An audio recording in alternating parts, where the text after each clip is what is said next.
Hi guys, good morning. So as I mentioned yesterday, sabi ko dun sa last video ko na magsasabi ako ng timeline ko kung kailan ang best time para mag-apply dito sa USA. If you wanna teach here, so listen to this. So guys, I will just share to you my experience, okay? That was October yun, 2 years ago, when I first submitted my resume online. So while I'm submitting my resume online, nagpa-FCA ako. So ano nga ba yung FCA? FCA is Foreign Credential Evaluation. Ang Foreign Credential Evaluation, yan ay ini-evaluate nila ang grades mo ng bachelor's mo at saka master's mo.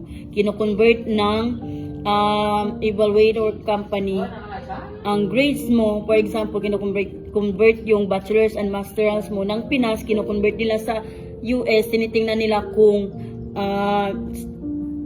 na-meet mo ba ang standard na qualification ng education dito sa US. So, yan ang purpose ng FCA, guys. So, yan ay pinaka-importante at hanapin yan sa inyo kapag mag-interview na kayo. Kaya, dapat meron kayo munang FCA. Or, while habang nagpapasa kayo ng resume, you are working on your FCA na nagpa-evaluate kayo. So, ganun yun. And then, I remember October, I passed State of California. So, mag-search ako dun sa Google, SPED Teacher in California. So, nag-search ako, makita nyo yung email doon, and then, doon kayo mag-send sa email ng resume nyo. So, I remember, I applied to 5 states, Arizona, Maryland, California, Texas, and Alaska. So, sa 5 na yon, October, and then November, and then December, I got an email invitation na merong interview. So, ito nga yung school ko ngayon, Compass Rose. So, after ng interview, so, ang process ng school namin is pinag-demo kami, 1 hour I remember, and then, may parts kasi yun, 2 parts. Una, pinag-demo kami, and second part is interview proper. So, nag-demo, nag-interview, and then after that, I remember after my interview to them, after 1 hour, I get a email again, congratulating me that I get a job offer. So, they sent me the job offer, and they told me na mag-work na daw ako sa aking visa. So, nag-work on ako sa visa ko, ang deadline nun is January end. So, that time, I pay my visa $2,080, almost 100K sa pera natin. And then, yun ang first step, guys. So, before pala yung natanggap ako sa Compass Rose Public School, ako ng job offer, meron akong inattendan na naka-interview ako, meron daw silang 3 interview. Yung screening interview, nakapasa ako.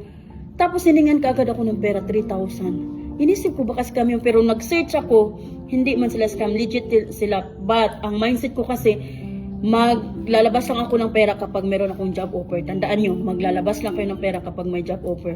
Kasi pag wala, red flag na yun, di ba?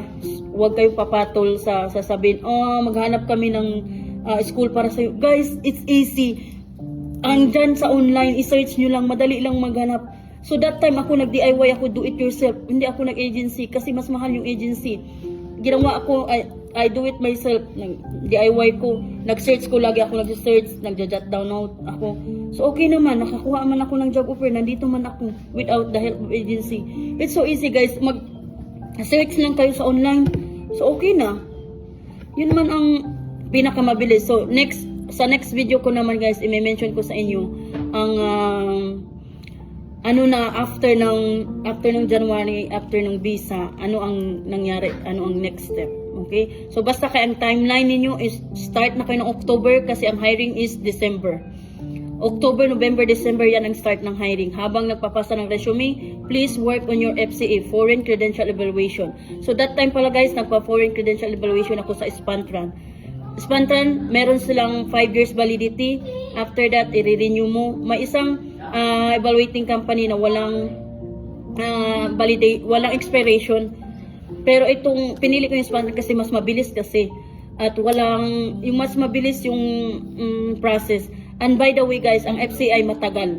So kaya kailangan nyo siyang gawin kaagad if ever na mag-decide kayo mag-teach dito kasi pupunta kayo sa bachelor school nyo, sa masteral school nyo, kasi ang registrar ang magsisend sa kanila, hindi ikaw magsisend, ang registrar, okay? So yun guys, yun lang muna kasi mahaba na yung videos. And happy Tuesday, that's it.